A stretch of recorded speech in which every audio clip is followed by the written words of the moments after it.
Hello আমার প্রিয় বন্ধুরা, 2026 সালের বিধানসভা নির্বাচনের যে প্রথম দফার ভোট আগামী 23শে এপ্রিল অনুষ্ঠিত হতে চলেছে, সেই প্রসঙ্গে দুচার কথা আপনাদের সামনে বলার জন্য আমি মোহাম্মদ মুস্তাক আলী আপনাদের সামনে উপস্থিত হয়েছি। এবারে যে ভোট হতে চলেছে বিধানসভা নির্বাচন,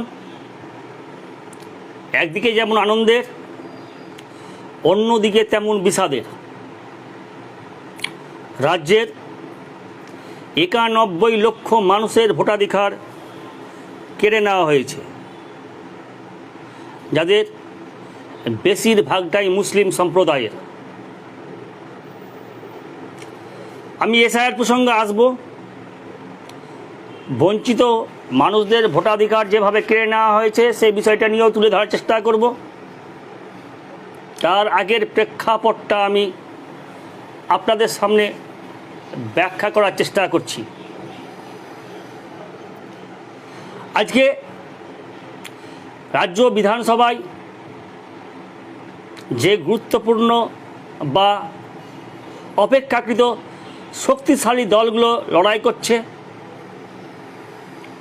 এক নম্বরে আছে তৃণমূল, বিজেপি। উঠে এসেছে যে দলগুলো রাজনৈতিক লড়াইয়ের ময়দানে, সেটা অবশ্যই কংগ্রেস। তুলনামূলকভাবে উঠে আসছে বামপন্থী দলগুলো, আইএসএফ, মিম প্রভৃতি রাজনৈতিক সংগঠনগুলো। সবচেয়ে বিপজ্জনকভাবে রাজনীতি যেটা করতে চাইছে সেটা হলো আরএসএস প্রভাবিত ভারতীয় জনতা পার্টি। এই ভারতীয় জনতা পার্টির উত্থান কবে থেকে হলো সেটা আমার চাইতেও আপনারা কম জানেন না বা দেখেন না, সেটা কিন্তু নয়। আজকের যে প্রেক্ষাপটটা বলবো, প্রথমে যেটা শুরু করব সেটা রাজ্যের মুখ্যমন্ত্রী তথা তৃণমূল সুপ্রিমো মমতা বন্দ্যোপাধ্যায়ের প্রভাবিত তৃণমূল সম্পর্কের তথ্য দিয়ে। মমতা বন্দ্যোপাধ্যায় ছাত্র জীবন থেকেই রাজনীতি করে। বলতে গেলে 1984 সালে তার রাজনৈতিক উত্থান। যাদবপুর লোকসভা কেন্দ্রের সাংসদ হয়ে তিনি সংসদে প্রবেশ করেন।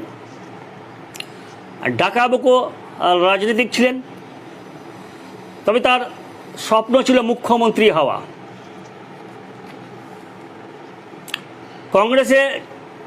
যখন তিনি কংগ্রেসকে মানিয়ে নিতে পারলেন না, তখন 2000 সালে তিনি গঠন করলেন আরএসএসের মদদে তৃণমূল কংগ্রেস। এককভাবে তিনি লড়াই করে যখন করতে পারলেন না, তখন পরবর্তীতে তিনি যোগ দিলেন ভারতীয় জনতা পার্টির সঙ্গে। অটল বিহারী বাজপেয়ীর নেতৃত্বাধীন ভারতীয় জনতা পার্টিতে তিনি রেল মন্ত্রীর পদ অলঙ্কৃত করেন। যদিও অল্প কিছুদিনের মধ্যেই সেই মন্ত্রিসভা তিনি ত্যাগ করেন, আবার উপায়ান্তর না দেখে আবার সেই অটল বিহারী বাজপেয়ীর মন্ত্রিসভায় দপ্তরহীন মন্ত্রী হন। পরে জোট ভেঙে বেরিয়ে আসেন এককভাবে। 2009 সালে লোকসভা নির্বাচনে মমতা বন্দ্যোপাধ্যায় কংগ্রেসের সঙ্গে পুনরায় জোট স্থাপন করেন। কংগ্রেসের সঙ্গে জোট করে তিনি এককভাবে 2009 সালে 16টি আসনে জয়লাভ করেন। ইউপিএ সরকার প্রতিষ্ঠা হয়। ওই সরকারে মমতা বন্দ্যোপাধ্যায় কোনো মন্ত্রিত্ব না নিলেও তিনি সমর্থন জুগিয়ে যান পুরোদস্তুর কংগ্রেসকে। এদিকে তার দিনকে দিন মুখ্যমন্ত্রীর স্বপ্ন তাকে তাড়া করতে থাকে। 2011 সালের নির্বাচনে, রাজ্য নির্বাচনে 34 বছর ধরে জগদ্দল পাথরের মতো চেপে থাকা বামফ্রন্ট সরকারকে পরাজিত করে তিনি মুখ্যমন্ত্রীর পদে বসেন। মমতা বন্দ্যোপাধ্যায়ের সবচেয়ে বড় বিতর্কিত বিষয়, তিনি কারুর সঙ্গে স্থায়ীভাবে একই অবস্থায় থাকতে পারেন না। অল্প কিছুদিনের মধ্যেই 2012 সালে তিনি ইউপিএ সরকার থেকে সমর্থন প্রত্যাহার করে নেন। ফলে 2011 সালে রাজ্য কংগ্রেসের সঙ্গে জোট করে যে সরকার হয়েছিল, সেই সরকার থেকে কংগ্রেসও সরে দাঁড়ায়। মমতা বন্দ্যোপাধ্যায়ের পথ পরিষ্কার হয়ে পড়ে। তিনি নতুন খেলায় অবতীর্ণ হন। তিনি আরএসএসের সঙ্গে যোগ স্থাপন করে চেষ্টা করেন তৃণমূল এবং বিজেপি এই রাজ্যে দুটো দল থাকবে। এতদিন পর্যন্ত মমতা বন্দ্যোপাধ্যায় ক্ষমতায় আসার আগে যে রাজনীতিটা করতেন, তিনি বলতেন, প্রথম তুলেছিলেন অনুপ্রবেশের ধুয়ো, অর্থাৎ বাংলাদেশ থেকে দলে দলে মুসলিম এসে পশ্চিমবঙ্গকে মুসলিম অধ্যুষিত রাজ্য করতে চলেছে। এই জন্য তিনি বারবার সংসদে সোচ্চার হয়েছেন। আজকে যে এসআইআর, এনআরসি, তার প্রথম আওয়াজ তুলেছিলেন এই তৃণমূল সুপ্রিমো মমতা বন্দ্যোপাধ্যায়। রাজনীতিতে শেষ কথা বলে কিছু থাকে না। কোনো জিনিস স্থাপন করতে হলে তাকে স্থির লক্ষ্য দিয়েই এগোতে হয়।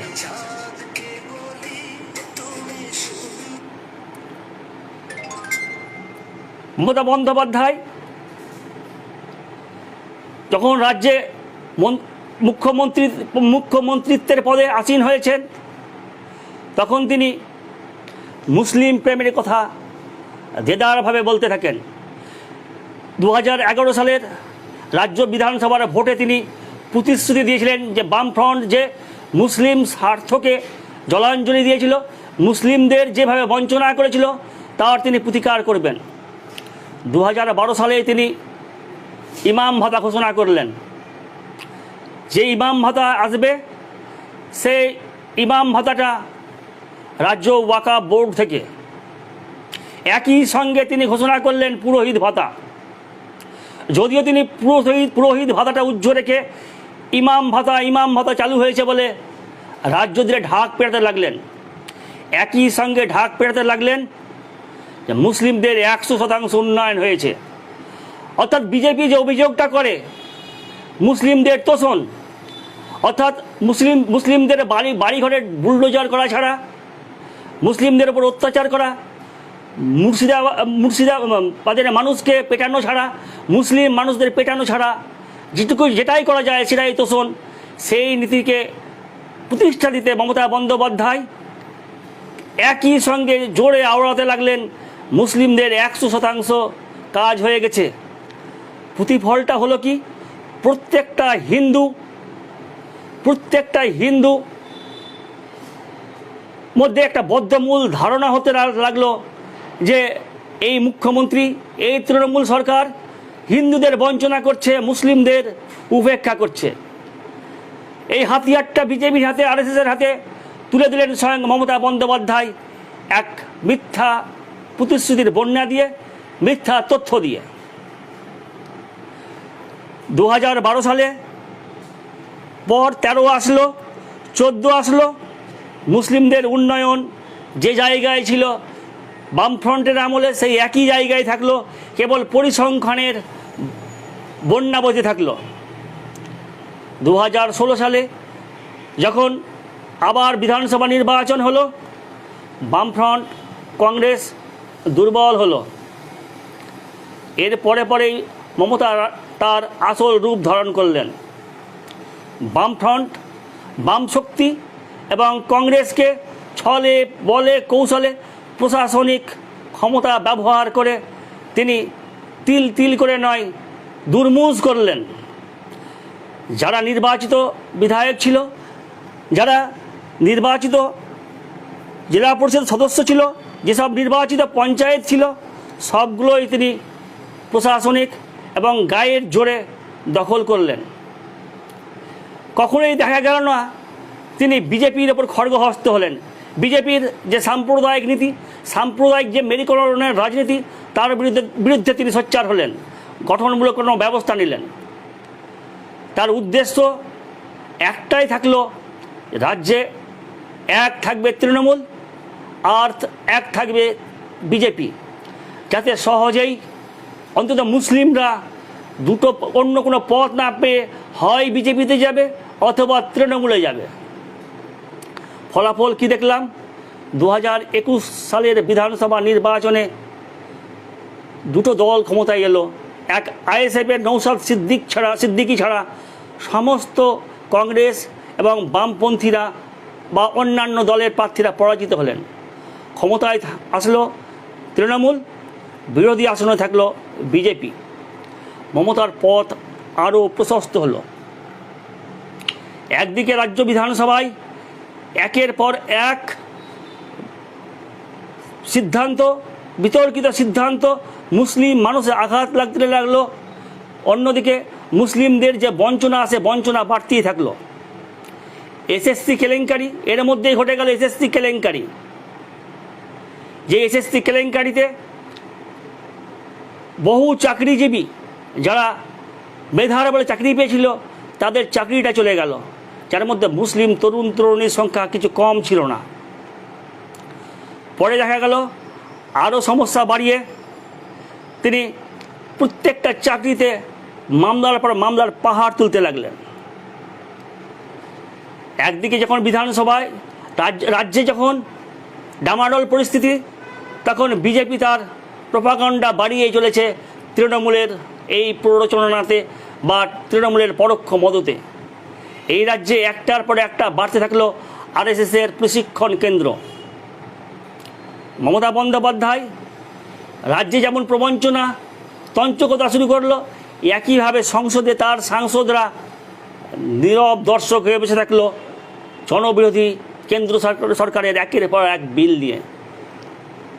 সংসদে বিজেপি বা এনডিএ জোটের সংখ্যা গরিষ্ঠতা থাকলেও আর রাজ্যসভায় বছর খানিক আগেও দুর্বল ছিল, সংখ্যালঘু ছিল বিজেপি বা এনডিএ সরকার। সেখানে সুবিধা করে দিতে এই মমতা বন্দ্যোপাধ্যায় ভোটাভুটি হলেই তার সাংসদদের অনুপস্থিত রাখতেন, যার পরিণতি আজ এসআইআর, এনআরসি, সিএ এর মতো বিলগুলো পাস হয়ে যাওয়া। আমরা আসছি এবার ওয়াকফ বিল নিয়ে। অনেক কথাই বলা যায়, সে কথা আপনারা আরও ভালো জানেন,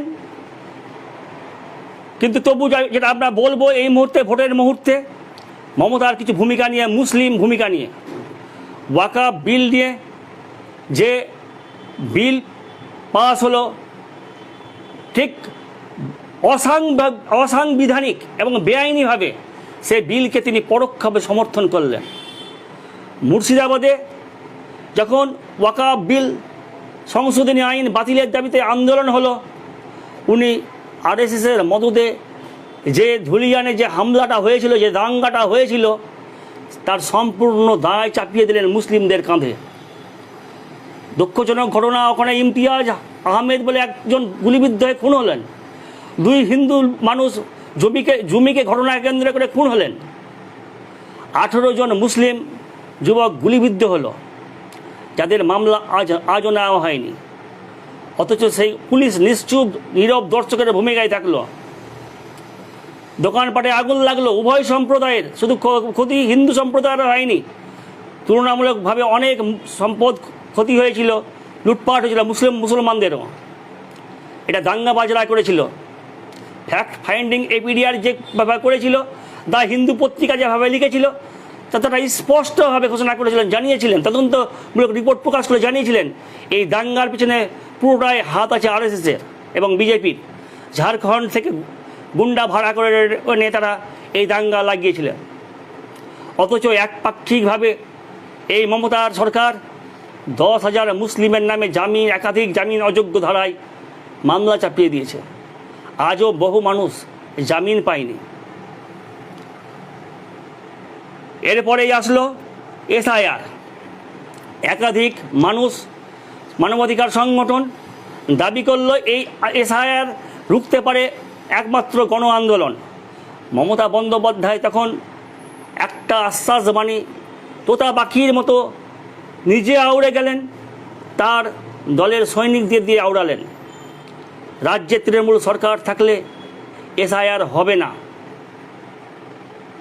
আমরা কি দেখলাম? রাজ্য সরকার এসআইআর ভালোভাবে সম্পন্ন করার জন্য 222 কোটি টাকা বরাদ্দ করল। উনি বললেন, আপনারা এনুমারেশন ফর্ম জমা করুন, একজন ভোটারেরও যদি নাম কাটা যায় আমি ছেড়ে কথা বলবো না। আজ 91 লক্ষ মানুষের নাম কাটা গেছে। কোথাও 91 লক্ষ শোনা যাচ্ছে, কোথাও জানা যাচ্ছে 1 কোটি। নির্বাচন কমিশন কিন্তু সরকারিভাবে কোনো তথ্য প্রকাশ করছে না। আজকে মমতা বন্দ্যোপাধ্যায় যে প্রতিশ্রুতি তার ছিল এসআইআর হতে দেওয়া হবে না, একজন ভোটারেরও নাম কাটা হলে ছেড়ে কথা বলা হবে না, আজকে তিনি ভোট ময়দানে তিনি আওড়াচ্ছেন যে একজনকেও যদি ডিটেনশন ক্যাম্পে না যেতে হয় তাহলে তৃণমূল সরকারকে আবার প্রতিষ্ঠা করুন। অর্থাৎ তিনি জেনে বুঝে এইভাবে এসআইআর করিয়েছিলেন যে ডিটেনশন ক্যাম্প রেডি আছে, এসআইআর হবে এবং লক্ষ লক্ষ মুসলিমের ভোটাধিকার কেড়ে নেওয়া হবে। এইভাবে যে প্রবঞ্চনা, এই প্রবঞ্চনার মাঝে ফেলে মুসলিম সমাজের কি কর্তব্য সেটা মুসলিম সমাজকেই ঠিক করতে হবে। আজকে এমন কোনো মুসলিম গ্রাম নাই, অন্তত মুর্শিদাবাদে এবং মালদায় এমন কোনো গ্রাম নাই যেখানে শত শত মুসলিম তাদের ভোটাধিকার হারিয়েছে।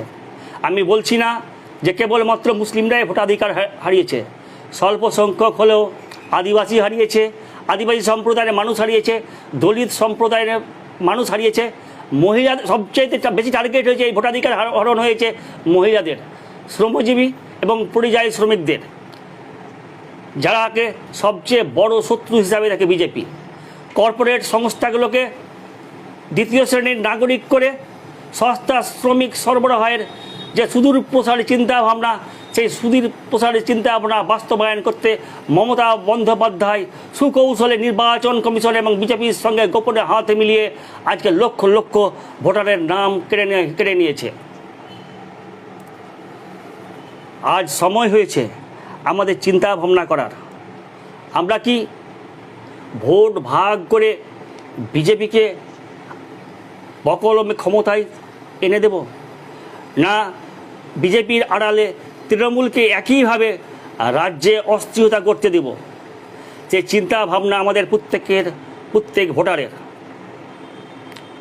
আমাদের ভাবতে হবে যে মমতা বন্দ্যোপাধ্যায় 2011 সাল থেকে 2026 পর্যন্ত ক্ষমতায় থাকলো, তিনি দলিতদের জন্য কি করলেন, শ্রমজীবী মানুষের জন্য কি করলেন, পরিযায়ী শ্রমিকদের জন্য কি করলেন? আজকে লক্ষ লক্ষ পরিযায়ী শ্রমিক কেন ভিন রাজ্যগুলিতে মুর্শিদাবাদ থেকে কাজে যায়? আজ দিদির ভাইয়েরা, আজ তৃণমূলের কর্মীরা, তৃণমূলের নেতারা 5,000 টাকার বালি 50,000 টাকায় দাম তুলে দিয়েছেন। একটাই কারণ যে এক লরি বালির ঘাট থেকে আসতে, বাসস্থানে বাসতে বা বাড়িঘর করার জায়গায় আসতে 10 গুণ বেড়ে যায় শুধু তোলা দিতে দিতে। আর যদি মুর্শিদাবাদে তোলাবাজিটা বন্ধ থাকতো, বালির দাম সীমাবদ্ধ থাকতো, তাহলে এইভাবে বালির দাম বৃদ্ধি হতো না, পরিযায়ী শ্রমিকরা কাজ পেতেন। আজকে নির্মাণ শিল্প মুর্শিদাবাদে থমকে দাঁড়াতো না, বীরভূমে থমকে দাঁড়াতো না, মালদাতে থমকে দাঁড়াতো না। পরিযায়ী শ্রমিকরা রুটি রুজির সন্ধানে ভিন রাজ্যগুলোতে যাচ্ছে, আর সেখান থেকে হিন্দুত্ববাদীদের হাতে নিহত হয়ে কফিন বন্দী হয়ে ফিরে আসছে। আমাদের ভাবতে হবে। আর এইভাবে আমরা কতদিন রাজনীতির শিকার হব, কতদিন ফুটবলের মতো আমরা গড়াগড়ি খাবো? আমাদেরকে স্পষ্ট একটা সিদ্ধান্তে আসতেই হবে। আগামী 23শে এপ্রিল এবং 29শে এপ্রিল ভোট, এই দুই দিন আমাদের একটা হাতে মোক্ষম সুযোগ এসেছে। যা একে তো আমাদের 10% ভোটারকে ডিলিট করে দেওয়া হয়েছে, তাদের ভোটাধিকার কেড়ে নেওয়া হয়েছে। যে কয়জন আমরা আছি তারাও উত্তর দেওয়ার জন্য, জবাব দেওয়ার জন্য কিন্তু যথেষ্ট সংখ্যক। আমরা যদি এখনও সময় মতো সিদ্ধান্ত নিতে না পারি, আগামী দিন কি হবে সেটা নিজেরাই আপনারাও বুঝতে পারছেন, আমরাও বুঝতে পারছি। কিন্তু সেই ভেবে তখন আর কোনো প্রতিকার আসবে না। আমি এরপরে আবারও আসব, এক এক করে দেখব যে কী অবস্থা জঙ্গিপুর বিধানসভা, লালগোলা বিধানসভা, রঘুনাথগঞ্জ বিধানসভা, এখানে কি তাণ্ডব চলছে। আমরা এই সাম্প্রতিক সময়ে রঘুনাথগঞ্জে রামনবমীর মিছিলে যে ধরনের গেরুয়া সন্ত্রাসীদের হামলা, যে আক্রমণ, যেটা আমরা সরাসরি লাইভ করেছিলাম, লক্ষ লক্ষ মানুষ সেটা দেখতে পেয়েছিল। যদিও পুলিশ প্রশাসন পরবর্তীতে ঘন্টা 5-এর মধ্যে সেটা আমাকে অনুরোধ করে যখন পারেনি, তখন মামলা দিয়ে সেটা মিটিয়ে দেওয়া হয়েছে। আমার কাছে তবুও অনেক ভিডিও আছে কীভাবে এই তৃণমূল সরকারের পুলিশ দাঁড়িয়ে থেকে সেদিন হিন্দু সন্ত্রাস, দৈনিক সন্ত্রাসীদের দিয়ে মুসলিম ব্যবসায়ীদের হামলা করেছিল, শতাধিক মানুষকে খুনের চেষ্টা করেছিল, যারা গুরুতর আহত হয়ে হাসপাতালে ভর্তি হয়েছিল। অথচ একটা মামলা দায়ের হয়নি, বরং বহু মুসলিম আজকে সেই উল্টো মামলায় আজকে আসামি হয়ে আছে, কেউ কেউ জেলবন্দি অবস্থায় আছে। মমতা পুলিশ দাঁড়িয়ে দেখেছে, কেন্দ্রীয় বাহিনীর সদস্যরা দাঁড়িয়ে দেখেছে, আর পরবর্তীতে আমাদের দেশের প্রধানমন্ত্রী একটা সাংবিধানিক দায়িত্বে থেকে মিথ্যা অপপ্রচার করে গেছেন যে সেদিন রামনবমীর মিছিলে নাকি পাথর মারা হয়েছিল। আমরা পরবর্তীতে আমাদের মুর্শিদাবাদ কণ্ঠে সেই দৃশ্য আমরা দেখিয়েছি। আমাদের যে ভিডিও আছে, যে সংরক্ষিত এখনও আছে, সেই ভিডিওগুলো আমরা দেখিয়েছি। আমাদের এখন ভাবা যে এইসব ঘটনার পর থেকে আমরা গভীর উদ্বেগের মধ্যে আছি। আমাদের ভোট ভাগ না হয়, তৃণমূল এবং বিজেপি যে অপশক্তি, যে সাম্প্রদায়িক শক্তি পরস্পরের হাত মিলিয়ে বাংলাকে অস্থিরতার মধ্যে ঠেলে দিচ্ছে, সেই বিবেচনা আমাদের করতে হবে, সেই বিচারটা আমাদের করতে হবে, সেই বিচার বিশ্লেষণ করে আমাদের সিদ্ধান্ত নিতে হবে। এটা আশা করছি আগামী দিন আবার দেখা হবে, এই আশা করে আপনাদের সকলকে ধন্যবাদ জানিয়ে আজকের মতো শেষ করছি।